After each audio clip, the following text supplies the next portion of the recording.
Naam msikilizaji, karibu sana katika sehemu ya 3 ya simulizi yetu nzuri kabisa, simulizi ya treni ya Kigoma. Na kama utakuwa unakumbuka vizuri, tulipokuwa tumeisha katika sehemu ya 2, ilikuwa ni pale ambapo treni ilikuwa imeongeza mwendo. Mwando alikuwa anapiga breki, lakini breki haifanyi kazi yoyote kabisa. Treni ilikuwa imezidisha spidi kweli kweli kupita kawaida. Sasa msikilizaji, tuliishia pale ambapo pia tuliona lango kubwa limeandikwa karibu mji wa mizimu. Nini ambacho kitaendelea katika sehemu ya 3? Majibu yote hayo niko nayo hapa katika sehemu hii ya 3 ya hii simulizi ya treni ya Kigoma, simulizi ambayo msikilizaji imetungwa na kusimuliwa kwako na Jonathan Alex. Nambari zangu ni 0741 033 122. Karibu sana, tuendelee na sehemu ya 3.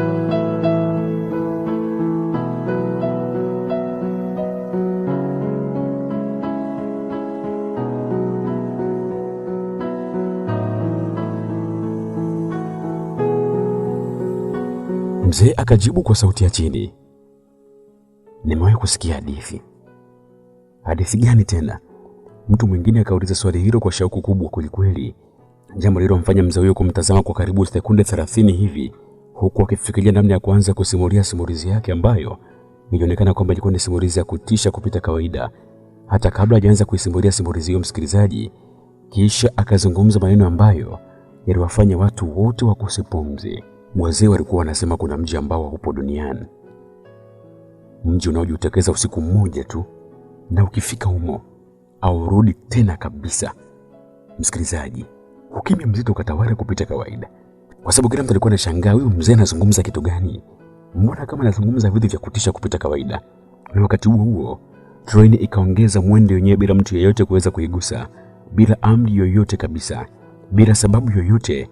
Mwando akiwa ndani ya injini akajaribu kuvuta breki, lakini breki hazikufanya kazi kabisa. Mungu tusaidie, Juma akazungumza huku akitetemeka, kwa sababu mbele yao kulikuwa kuna ukungu mzito msikilizaji, na walianza kuona kama mwanga mkubwa. Ulikuwa ni mwanga wa maelfu ya moto, na katikati yake kulikuwa na lango kubwa la mawe lililokuwa limeandikwa kwa herufi za damu, karibu Gambush, mji wa mizimu. Msikilizaji, tukitokea hapa katika lango hili lenye herufi za damu, sasa tunaelekea mkoa wa Mwanza. Ilikuwa ni katika wilaya ya Kisesa, na hapo tunakutana na mzee mmoja ambaye bado hatujamfahamu jina lake. Mzee huyo alikuwa nje kidogo ya mji katika wilaya hiyo ya Kisesa. Mzee huyo alikuwa na nyumba yake ndogo iliyokuwa kando ya barabara kuu ya kuelekea wilaya ya Magu. Katika hali ya kushangaza, mzee huyo alionekana akiinua kichwa chake usawa wa anga, ambako huko ilisika miungurume ya radi mara kadhaa, japo kukuonekana kabisa kuwa na dalili za mvua kabisa msikilizaji, kwa sababu muda huu ulikuwa ni usiku na mawingu yalionekana kabisa kwamba ni mepesi. Hakukuonesha kabisa kwamba muda mfupi kuanzia muda huo kwamba basi mvua ingenyesha. Lakini kwa upande wa mzee huyo alionekana kuelewa kitu fulani hivi, na hiyo ilikuwa ni baada ya kutazama anga, na kisha mzee akaonekana kupata wasiwasi fulani, na ndipo na sisi tunamsikia akizungumza kwa sauti ya wazi kabisa, kama lango la Gambushi limefunguka usiku huu, hiyo inamaanisha ni lazima kutakuwa na damu ya kafara itamwagika pia.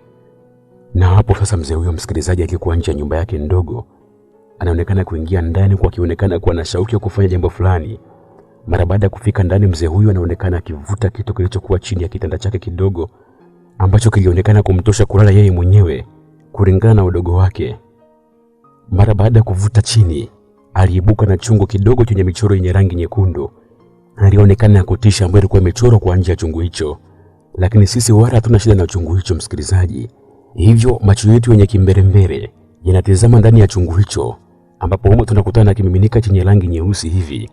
Na kisha kabla tujakaa sawa, tunaushuhudia mkono wa mzee huyo ukiingia tena chini ya kitanda kwa mara ya pili, na hapo unafanikiwa kuibuka na usinga mdogo hivi. Mzee huyo akajiinua hapo na kuanza kutembea, hapo safari yake ikaishia katika jamvi ambalo lilionekana kuwa na vitu vingi vya kitamaduni hivi. Yaani hapa kulikuwa na mkuki wa chuma, kuanzia mpini wake hadi mkuki wenyewe, yaani ilikuwa ni chuma tu. Lakini pia kulikuwa na kibuyu. Yaani kama ungetazama vitu vilivyokuwa mahali hapa msikilizaji kwa haraka haraka, pengine ungeweza kugundua kwamba inawezekana mzee huyu labda alikuwa ni mganga wa jadi.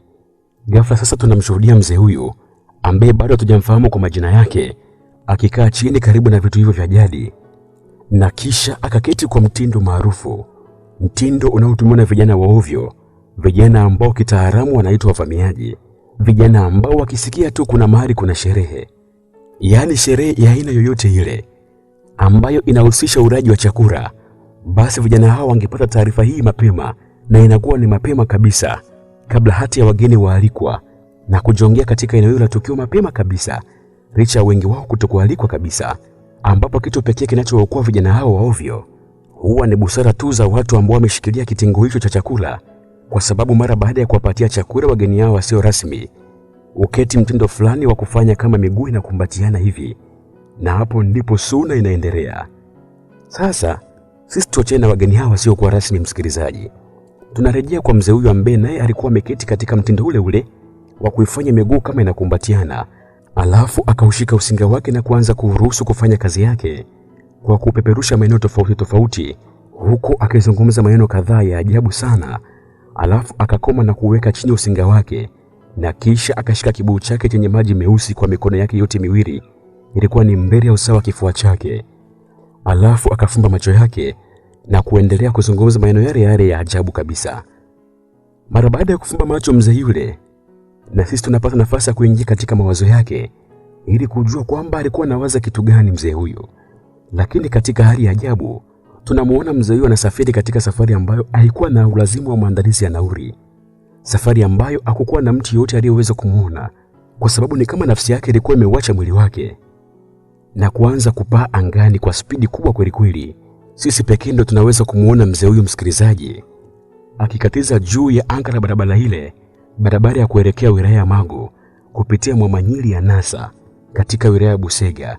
Bado alionekana kukata anga kuelekea Kalemera kuitafuta barabara ya kuelekea mji mkubwa wa Ramadi, ambapo mbele kulikuwa na njia panda maarufu inaitwa Kona ya Mkura, na njia ya kushoto ya njia panda hii, msikilizaji, ilikuwa inaelekea kijiji cha Mkula, na kulia ilikuwa ni barabara ya kuelekea Sapiwi, ambako mzee huyu alionekana kabisa akipita njia hii ya kulia, ambapo kilomita kadhaa mbele kulikuwa kuna mto maarufu unaitwa mto Simiyu, mto ambao unautenganisha mkoa wa Mwanza na mkoa wa Simiyu. Sasa mzee huyu wa ajabu, yeye mara baada ya kupita njia ile ya kulia, anatembea kilomita kadhaa na kisha kurudi upande wa kushoto.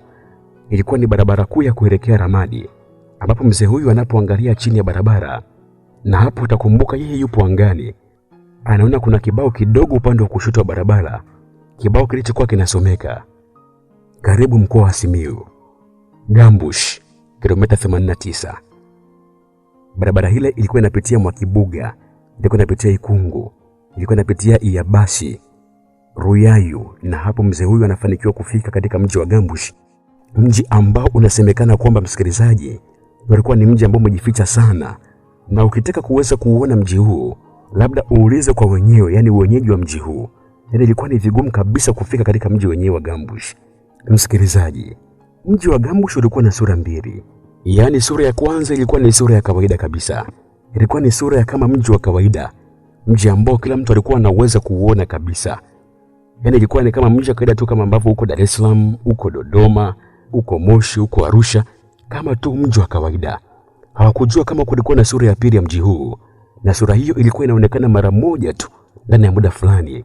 Na sura hiyo, msikilizaji, unaambiwa kabisa kwamba ilikuwa haionekani tena mpaka muda maalum uweze kufika, na huo ulikuwa unaitwa ni msimu wa kafara.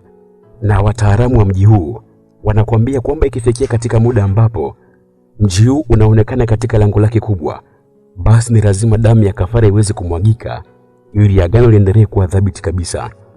Sasa msikilizaji, hapa kuna swali moja. Huyu mzee wa ajabu ana lengo gani na huku Gambush, ambako tunashuhudia kwamba safari yake imeishia Gambush? Kwa sababu baada ya kufika Gambush, mzee huyu alitua hapa katika mji wa Gambush. Alikuwa na lengo gani la Gambush? Tunaona kabisa kumbe Gambush ipo mkoa wa Simiyu. Sasa swali lingine ni je, kama kweli Gambush ipo mkoa wa Simiyu, mbona treni yetu ya Kigoma tuliona ni kama imefika mji wa Gambush kutokea Dar es Salaam kabla hata haijafika mkoa wa Morogoro? Jibu la maswali yote haya, msikilizaji, tutayapata baadaye. Hebu tuelekee upande wa pili, ambapo ni upande wa treni. Na kama utakuwa unakumbuka vizuri, katika sehemu ya pili tulikuwa tumeishia pale ambapo treni ilikuwa inatembea kwa kasi. Treni ilikuwa inaenda kwa kasi kweli kweli. na hapo akashuhudia lango kubwa lenye maandishi karibu Gambushi, mji wa mizimu. Mvua kubwa ilikuwa inaendelea kunyesha kwa nguvu. Radi zilikuwa zinapasua anga. Umeme ulikuwa ukimulika msitu kwa vipindi vya kutisha. Na mbele yao, lango la Gambushi lilizidi kuonekana wazi kabisa. Lilikuwa kubwa kuliko nyumba yoyote ambayo abiria walikuwa wamewahi kuiona. Mawe yake yalikuwa ni meusi kama makaa kabisa. Juu yake kulikuwa na alama za ajabu zilizokuwa zinatoa mwanga wa damu. Muando alijaribu tena kuvuta breki. Akapiga kitufe cha dharura mara moja. Akapiga tena mara ya pili, mara ya tatu. Lakini hakuna ambacho kiliweza kutokea kabisa. Treni iliendelea kukimbia kwa kasi zaidi. Breki zimekata. Juma alipiga hivyo kelele, msikilizaji. Muando akapiga usukani kwa hasira. Haiwezekani kabisa. Haiwezekani. Breki zote kwa wakati mmoja. Juma akatazama mita ya injini. Mapigo ya moyo wake akasimama kwa sekunde kadhaa. Mkuu. Nini? Injini imezimika kabisa. Yaani haiwaki na treni inakimbia hivi. Muando aliguka kwa mshangao mkubwa, msikilizaji, na kisha akazungumza. Sasa hii ina maana gani? Juma akameza mate. Yaani hapa, msikilizaji, unaambiwa kwamba treni ilikuwa inakwenda yenyewe. Injini ilikuwa imezimika kabisa. Kimya kilizidi kutawala ndani ya chumba cha injini. Kimya kikatawala ndani ya injini, msikilizaji. Kwa miaka yote ambayo alikuwa ameendesha treni, huyo Muando hakuwahi kabisa kuona jambo kama hilo. Halikuwahi kutokea kamwe kabisa.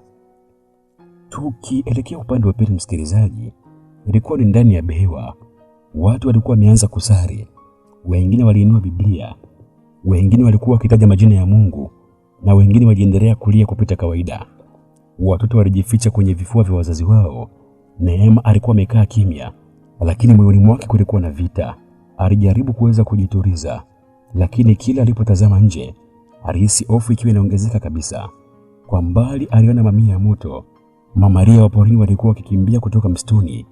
Pundamilia, swala, ngiri, hata simba, msikilizaji, wote walikuwa wakikimbia kwa hofu, kana kwamba walikuwa wakitoroka jambo baya zaidi yao huko msituni.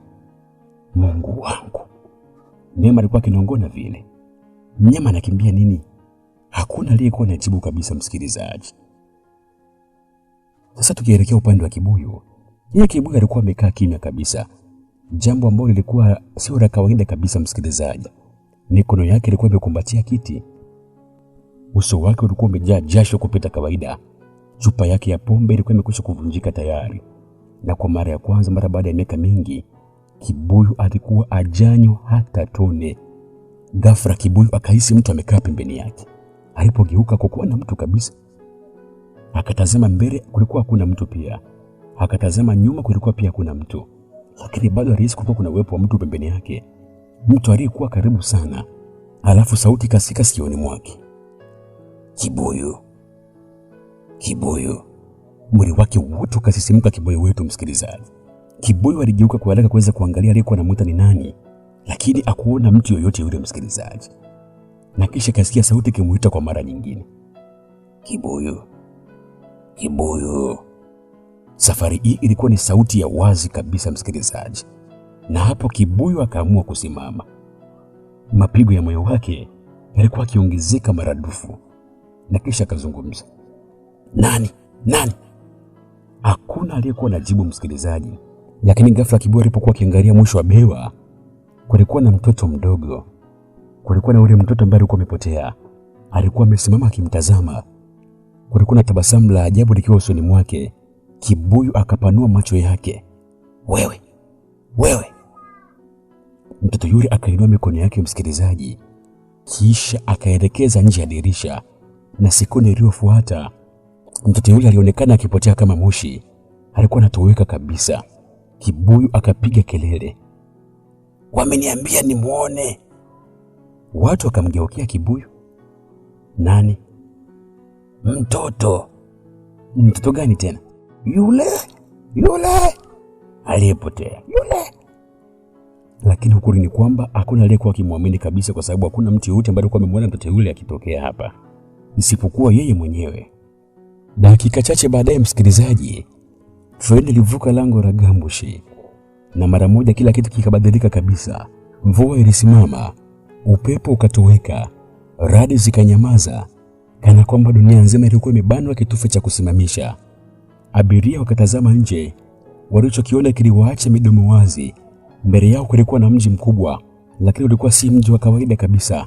Majengo yake yalikuwa ni majengo ya mawe meusi. Barabara zilikuwa zinang'aa kwa mwanga wa samawati.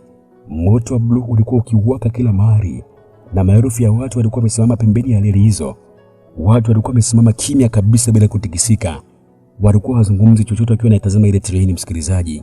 Na unaambiwa macho ya watu hao, msikilizaji, yalikuwa yanang'aa kwa rangi nyekundu gizani. Neema alihisi damu yake kama inaganda. Mungu wangu. Watu wale hawakuonekana kabisa kama ni watu hai, msikilizaji, lakini hawakuonekana kama wafu pia. Yaani ilikuwa ijulikani kama wako hai au ni watu waliokufa. Kilikuwa ni kitu ambacho hakielezeki kabisa, msikilizaji. Ngoma zilizidi kusikika. Sauti yake ilikuwa ni nzito kupita kawaida, kiasi kwamba vioo vya treni vilianza kutikisika. Mtemi mkuu alikuwa amesimama katikati ya uwanja mkubwa. Mamia ya wachai walikuwa nyuma yake. Moto wa bluu ulizunguka eneo lote mbele yao. Reli ilisimama na treni ikaanza kupunguza mwendo yenyewe polepole. Ilikuwa ni polepole kabisa, mpaka ikaamua kusimama kabisa kimya. Wala hakuna mtu ambaye aliweza kupumua kabisa, wala hakuna mtu ambaye aliweza kusogea.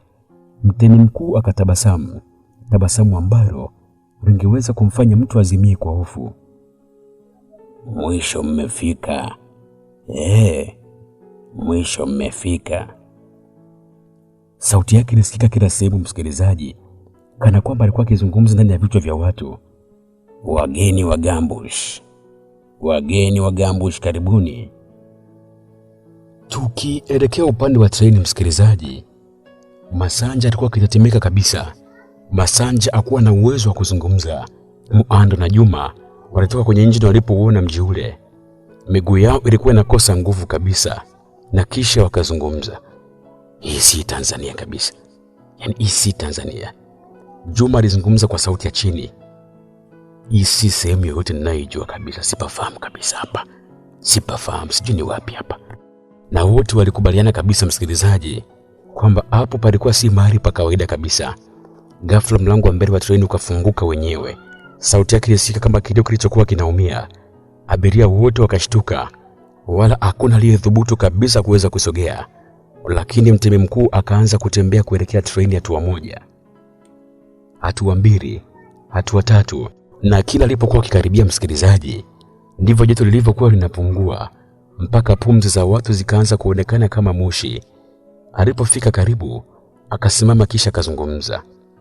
Karibuni Gambush, mahali ambapo muda huwezi kusogea kabisa. Ni mahali pekee ambapo wafu wanaweza kuzungumza. Karibuni Gambush, mahali ambapo waliopotea usalia hapa milele. Watu wengi wakaanza kulia, msikilizaji. Neema akashika mkufu wake. Kibuyu naye akaanza kutetemeka pia. Muhando akakaza ngumi, lakini mtemi hakuwa amemaliza kuzungumza. Aliinua mkono wake na mara moja mtoto aliyekuwa amepotea kaonekana pembeni yake. Alikuwa yupo hai kabisa, alikuwa ametulia. Mama yake alipiga kelele, "Mwanangu!" Akajaribu kuweza kumkimbilia, lakini nguvu ambazo zilikuwa hazionekani kabisa zikamrudisha nyuma, na mtemi akatabasamu. Mnataka kumuona Mnataka kumuona? Mama huyu alipiga kelele, msikilizaji. Mrudishe mwanangu. Mtemi akatikisa kichwa chake polepole na kisha akazungumza. Hapana, mwanenu sasa ni wetu. Kilio kikapasua anga, msikilizaji, lakini kabla mtu yote hajafanya chochote, ardhi ilianza kutikisika. Kutoka chini ya mji, sauti ya kitu kikubwa ilianza kusikika. Kilikuwa ni kitu kikubwa sana. Kilikuwa ni kitu kikubwa kuliko nyumba. Kilikuwa ni kitu kikubwa kuliko treni. Kilikuwa ni kitu kikubwa kuliko kitu chochote kile ambacho waliwahi kuweza kukiona watu hawa. Watu wa Gambush wakapiga magoti. Wachai wakaanza kuimba. Moto wa bluu ukaanza kupaa juu zaidi. Na katikati ya ardhi ilikuwa inapasuka, jicho kubwa jekundu likaanza kufunguka.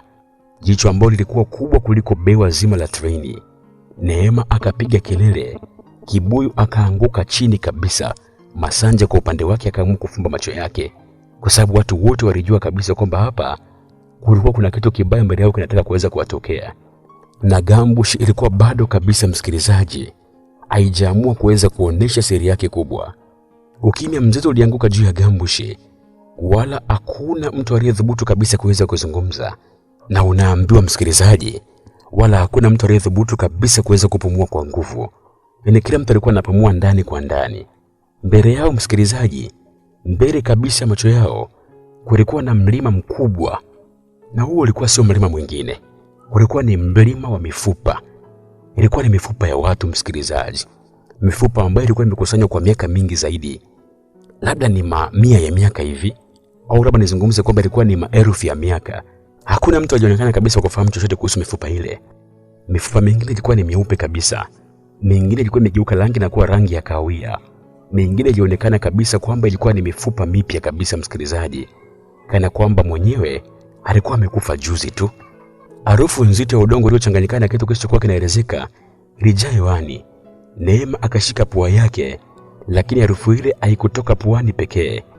Ilihisiwa hadi moyoni kabisa. Ilikuwa ni harufu ya kifo msikilizaji.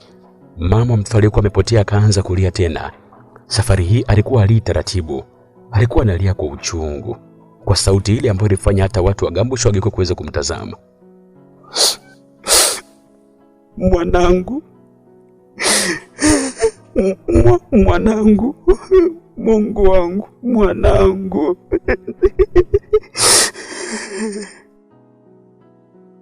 Lakini mtoto wake msikilizaji alikuwa bado kasema pembeni ya mtimi mkuu, bila kutikisika kabisa, wala bila kupepesa macho hata kidogo, kana kwamba alikuwa ni sanamu vile. Neema akahisi machozi yakianza kumtoka. Hata Kibuyu aliyekuwa mtu wa masiara muda wote, safari hii hakuwa anazungumza chochote kabisa. Alibaki kuweza kumtazama kwa dakika moja mbili, alafu akavuta pumzi ndefu na kisha akazungumza. Jamani. Watu wakamwangalia. Kwani hiyo mifupa yote ni ya watu au ni mifupa ya nini? Hakuna mtu aliyekuwa anamjibu kabisa msikilizaji. Na kisha Kibuyu akaendelea kuzungumza. Sasa kama mifupa yote hiyo mifupa ya watu. Kibuyu akashindwa kumalizia sentensi yake msikilizaji. Akaamua tu kumeza mate na kisha akazungumza. Basi mimi naomba mtu aniambie kama kuna sehemu ya kukaa wageni. Mimi nimechoka kweli kweli. Nataka kwenda kupumzika. Niambie kama kuna sehemu ya wageni kupumzika. Watu wakamkodorea macho Kibuyu msikilizaji. Kibuyu akaonesha mlima wa mifupa kwamba pengine kule ilikuwa ni sehemu pa kwenda kupumzikia. Na kisha akazungumza. Kwa sababu naona hoteli yenu kama imejaa. Sasa kama hoteli imejaa, nipeleke kula nikapumzike milele. Neema alibaki kidogo acheke msikilizaji, lakini hali ilikuwa ni mbaya sana kiasi kwamba kicheko kilikufa kabla hakijatokea kabisa. Muhando akamgeukia Kibuyu na kisha kuzungumza. Yaani wewe kabisa unaona kama uni muda ni wa utani, si ndio? Kibuyu akamwangalia Muhando kwa uso wa huzuni. Haka. Mimi sijafanya utani kabisa. Kabisa sijafanya utani mimi. Sasa utakuwa umefanya kitu gani sasa? Mimi nimesema hivi, natafuta mahali pa kwenda kupumzika. Sasa mimi na utani hapa tunaingilianaje? Mahali pa kupumzika hapa? Ndio. Kwenye mifupa. Huko. Kwa sababu nyumba za daa zimepanda kodi. Kwa hiyo huko panatosha kabisa. Muhando akashika kichwa chake msikilizaji, na kisha akazungumza. Mungu wangu. Huyu ni mtu au ni kituko? Moto wa bluu ulizidi kuwaka msikilizaji. Miali yake ilikuwa ikipanda juu kana kwamba ilikuwa inataka kugusa mwezi. Lakini jambo la ajabu lilikuwa ni moja. Ule moto ulikuwa utoi joto kabisa. Ule moto ulikuwa unatoa baridi.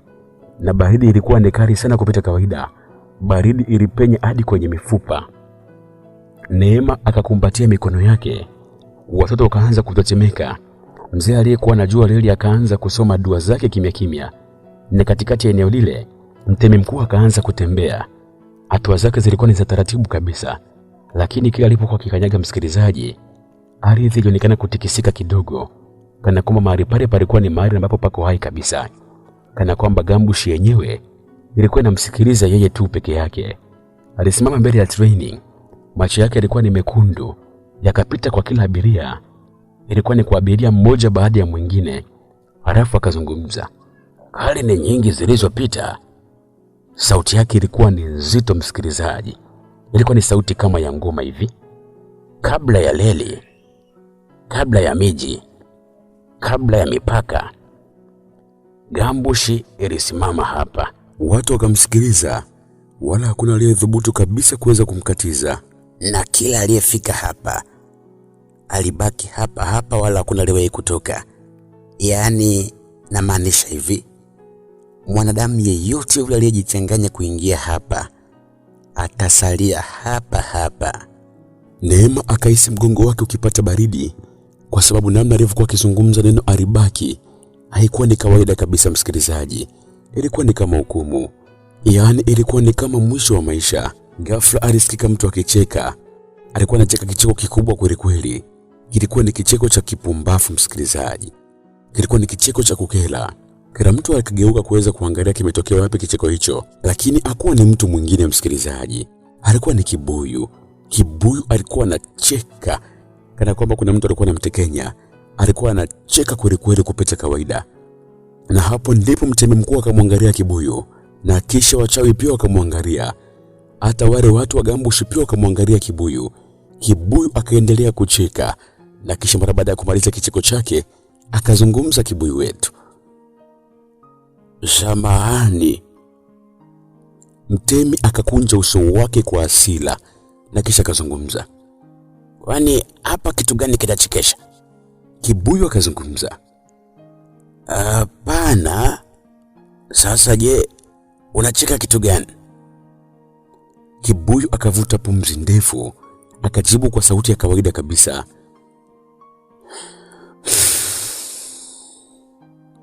Nimekumbuka deni. Deni? Deni gani? Kule Tabora. Ukimya mzito ukatanda katika eneo hilo, msikilizaji. Kibuyu akaendelea kuzungumza. Kama kweli usitarudi, yani kama kweli ndo utakuwa mwisho wangu, basi kuna tajiri mmoja kule atalia sana kupita kawaida. Neema akafunika mdomo wake, msikilizaji, lakini kwa upande wake Muhando yeye akatikisa kichwa chake tu, kwa sababu alikuwa anaona kama amebeba mtu ambaye ni mtu ambaye si wa kawaida. Alikuwa amebeba kituko kabisa kwenye treni yake, msikilizaji. Mtemi mkuu akamtazama kwa muda, kana kwamba alikuwa anajaribu kumuelewa alikuwa ni mtu wa namna gani mbele yake. Mara ghafla mlinzi mmoja akasogea. Alikuwa ni mrefu sana. Alikuwa ni karibu futi 7. Alikuwa amevaa ngozi nyeusi ya mnyama. Akasimama mbele ya Kibuyu, na kisha akazungumza. Wewe. Kibuyu akamwangalia. Ndio mimi. Sema. Unaogopa? Kibuyu akafikiria kwa sekunde kadhaa, msikilizaji, na kisha akamjibu mtu huyu. Mimi? Hapana. Siogopi chochote kile. Mlinzi akakunja uso wake, msikilizaji, na kisha akazungumza kwa mara nyingine. Hauogopi? Hapana. Siogopi kabisa mimi. Basi kama uogopi, mbona unatetemeka? Kibuyu akatazama miguu yake, msikilizaji, kisha akazungumza kwa umakini mkubwa. Mimi natetemeka? Haka, sitatemeki mimi. Sasa hiyo ni nini? Huyu mshamba kweli. Sasa hii si miguu. Hii si miguu hii. Mlinzi akabaki kimya, msikilizaji, na kisha Kibuyu akaendelea kuzungumza. Hii si miguu. Na miguu kazi yake ni kutetemeka. Miguu kazi yake ni kutetemeka. Neema aligeuza uso wake pembeni msikilizaji ili asicheke. Mwando akashindwa kuweza kuamini. Hata baadhi ya watu wa Gambush walionekana kuchanganyikiwa kabisa, kwa sababu hawakuwahi kuamini kama watakuja kukutana na mtu wa namna hii. Lakini wakati wote huo msikilizaji, kuna mtu alikuwa akiwatazama kutoka mbali. Mwanamke yule aliyefunika uso kwa kitambaa cheusi alikuwa amejificha nyuma ya nguzo kubwa za mawe. Macho yake yalikuwa kwa Neema muda wote, kana kwamba kulikuwa na siri kubwa iliyokuwa inamhusu Neema. Na ghafla alizungumza kwa sauti ya chini, hatimaye umefika. Hatimaye umefika Neema. Usiku wa Gambush uliendelea kuwa mzito, ingawa kulikuwa na maelfu ya mioto ya blue iliyokuwa ikiwaka kila upande. Bado mahali hapo ilionekana kabisa kulikuwa kumemezwa na giza. Giza ambalo lilionekana lilikuwa ni giza la kawaida kabisa. Giza ambalo msikilizaji, lilionekana kuwa hai kabisa, kana kwamba lilikuwa linaangalia, lakini pia linasikiliza na linasubiri pia. Neema alikuwa bado amesimama karibu na kundi la abiria, lakini akili yake haikuwa pale kabisa. Macho yake yalikuwa yanarejea mara kwa mara kwa mwanamke yule mwenye kitambaa cheusi. Kulikuwa na kitu kuhusu mwanamke huyo, kitu ambacho hakuweza kabisa kukielewa. Alikuwa kisi kama amewahi kuweza kumuona, lakini hakujua kabisa kwamba aliwahi kumuona sehemu gani na wapi. Na kila alipokuwa akimwangalia mwanamke huyu alikuwa akimtazama pia, kana kwamba alikuwa akimsubiria. Wakati huo msikilizaji, mtemi mkuu pia aliendelea kuzungumza. Sauti yake ilikuwa ni nzito, na kila neno ambalo alikuwa akizungumza mtemi mkuu lilionekana kugonga ndani ya vifua vya watu. Akaanza kwa kuzungumza, leo usiku wageni wataona ukweli wa Gambush. Ngoma zikaanza kulia tena msikilizaji. Moto wa blue ukazidi kupaa juu zaidi. Wachawi wakaanza kuzunguka kwa duara polepole, kama watu waliokuwa wanafanya ibada ya siri. Neema akameza mate, kwa sababu hakupenda macho alikuwa anakiona mbele yake. Hakupenda kabisa hata kidogo kile ambacho kilikuwa kinaendelea mbele ya macho yake. Lakini kabla hajafikiria zaidi, alisikia sauti nyuma yake ikimuita, Neema. Neema alishtuka sana msikilizaji, na hapo ndipo alipoamua kugeuka kwa spidi na kuangalia, lakini hakukuwa na mtu nyuma yake. Akakunja uso wake, kisha akasikia sauti kwa mara nyingine ikimuita tena, Neema. Safari hii ilikuwa ni ya wazi zaidi. Alitazama kushoto na kulia, kisha macho yake yakatoka kwa mwanamke wa kitambaa cheusi. Mwanamke huyo alikuwa amesimama nyuma ya nguzo ya mawe na alikuwa akimpa ishara ya kumfuata. Neema akahisi moyo wake ukipiga kwa nguvu, na kisha akazungumza, mimi? Nikufuate mimi hapa? Aliuliza vile kwa sauti ya chini Neema. Mwanamke huyo akatikisa kichwa kwa ishara ya kukubali. Neema akatazama watu wengine, wala hakuna aliyekuwa amegundua kitu hicho kabisa. Kila mtu alikuwa amemkodolea macho mtemi mkuu. Kibuyu alikuwa bize kubishana na mlinzi wa Gambush, na jambo hilo lilikuwa linaanza kuwafanya watu wengine washindwe kabisa kuweza kujizuia kucheka. Wewe, mlinzi akamuita vile Kibuyu. Kwa hivyo sasa wewe umeamua kukaa hapa, si ndivyo? Kibuyu akamtazama yule mlinzi, akautazama uso wake vizuri kabisa, akiwa serious. Akampandisha na kumshusha mlinzi huyu, na alikuwa anaonekana yupo serious kweli kweli Kibuyu wa sasa hivi. Na kisha akazungumza, hapana, wala mimi sina mpango kabisa wa kuendelea kukaa hapa. Sasa je, kwani unataka nini? Kwani sasa je, kitu gani? Na kuuliza, kama hujaamua kukaa hapa, lengo lako ni nini? Hapo sasa nimekuelewa. Mimi nimeamua kukaa pale. Nimeamua kukaa pale mbele. Mimi hapa nimeamua kukaa pale. Akaonyesha sehemu ya mbali kabisa gizani. Mlinzi akabaki kimya, na kisha akamuuliza, unamaanisha nini? Namaanisha hapa hapana kabisa. Hapa sitaki kabisa. Nataka pale, mimi nataka kwenda kukaa pale. Neema akajikuta kitabasamu kwa mara ya kwanza tangu afike Gambush. Mlinzi akashika kichwa chake.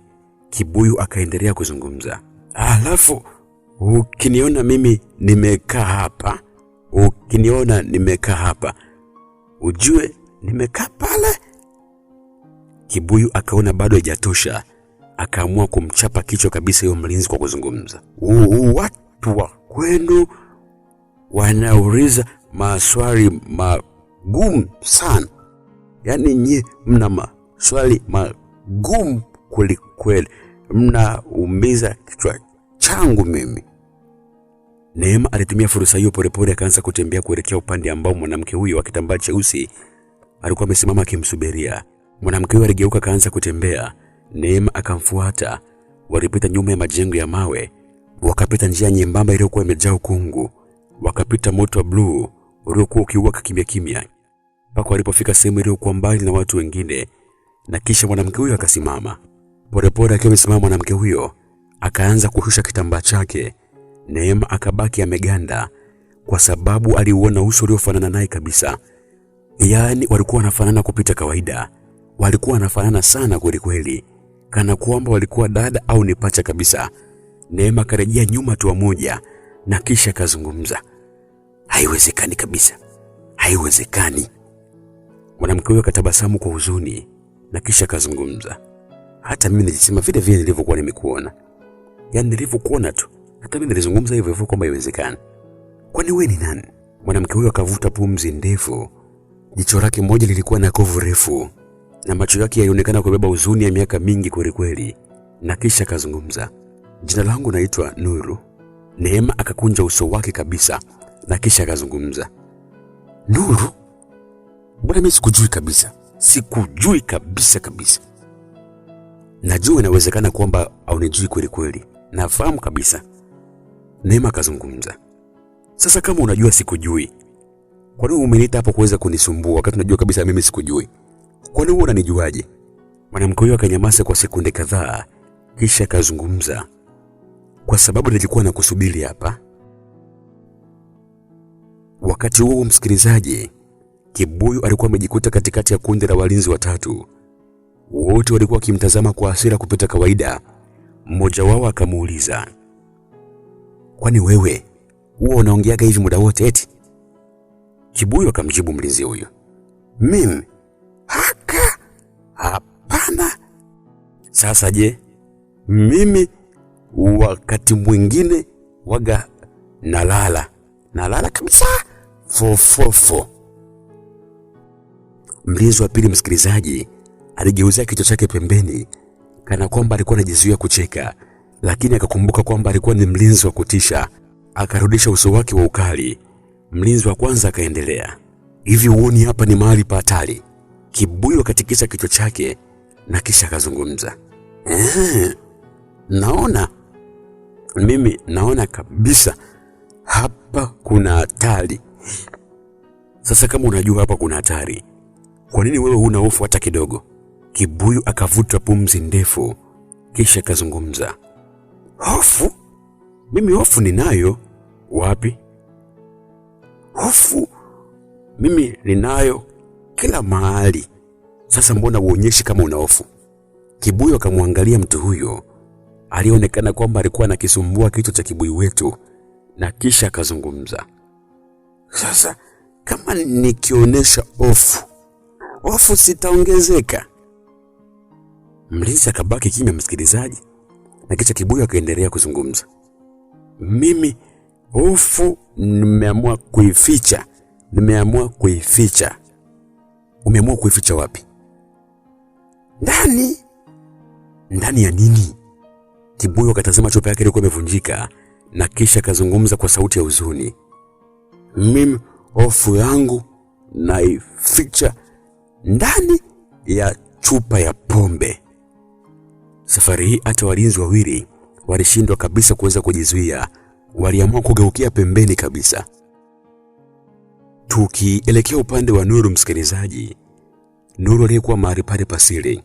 Nuru alikuwa amekaa juu ya jiwe kubwa. Neema alikuwa mbele yake bado akiwa hajiamini kabisa. Ulisema ulikuwa unasubiri? Ndiyo. Kwa nini? Nuru akatazama juu angani ambapo mwezi ulionekana wa ajabu kuliko kawaida, kisha akazungumza, kwa sababu kuna unabii. Neema akakunja uso wake na kisha akazungumza, unabii? Ndiyo. Wa nini? Nuru akameza mate, kisha akazungumza kwa sauti ya chini. Unabii wa mwisho wa Gambush. Mapigo ya moyo wa Neema yakaanza kwenda kwa kasi, na kisha akazungumza. Kivipi? Nuru akamwangalia machoni. Walisema siku moja msichana atakuja kwa leli ya giza. Atakuwa ni msichana mwenye alama ya mwezi. Neema akashtuka msikilizaji. Mkono wake ukagusa shingo, mahali ambapo tangu akiwa mdogo alikuwa na alama ndogo ya kuzaliwa, alama iliyokuwa inafanana kabisa na mwezi. Nuru akaiona, kisha akafumba macho akazungumza. Ni wewe? Ni wewe Neema, ni wewe. Neema akashangaa na kisha akamuuliza, kwani unanifahamu hata jina? Usijali kuhusu hilo Neema. Tukielekea upande wa pili msikilizaji, ilikuwa ni mbali kidogo.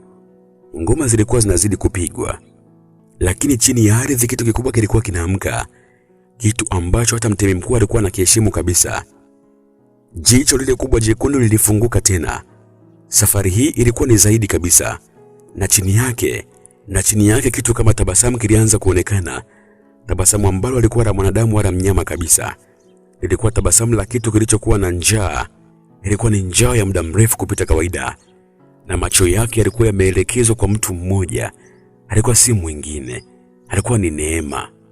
Nuru akasimama ghafla, uso wake ukabadilika, na kisha Nuru akazungumza. Tumechelewa. Kivipi? Wameshagundua kabisa. Nani? Mtemi amegusha gundua. Neema akasikia sauti ya ngoma ikibadilika. Safari hii ilikuwa ni ya haraka kabisa, na ilikuwa ni sauti ya kutisha zaidi kupita kawaida. Kisha kelele ikasikika kutoka mbali. Watafuteni! Watafuteni! Nuru akashika mkono wa Neema. Tukimbie chapu, tukimbie. Wapi? Nasema tukimbie. Kuna mahali pekee ambapo mtemi hawezi kuingia kabisa. Kuna sehemu kama hiyo? Nuru akamwangalia Neema, kisha akazungumza maneno ambayo yalimfanya Neema ashindwe kupumua vizuri.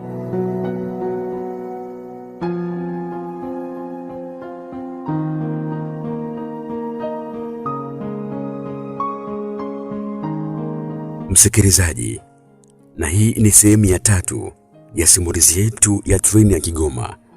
Kilichoendelea hapa tukutane nacho katika sehemu ya 4 ya simulizi hii. Simulizi iliyotungwa na kusimuliwa kwako nami Jonathan Alex. Nambari zangu ni 0741 033 122. Karibu sana katika sehemu ya 4. Niombe radhi kwa ajili ya kuchelewesha simulizi hii msikilizaji. Ni kutokana na sababu ambazo ziko nje ya uwezo wangu. Lakini naomba tafadhali, sehemu ya 4 itakuja kesho kutwa tu hapa katika YouTube channel hii ya Empire Simulizi. Asante sana kwa kuendelea kuwa na sisi. Subscribe na kisha like video hii na share pia kwa watu wengine, tuweze kujifunza katika simulizi hii. Mimi naitwa Alex.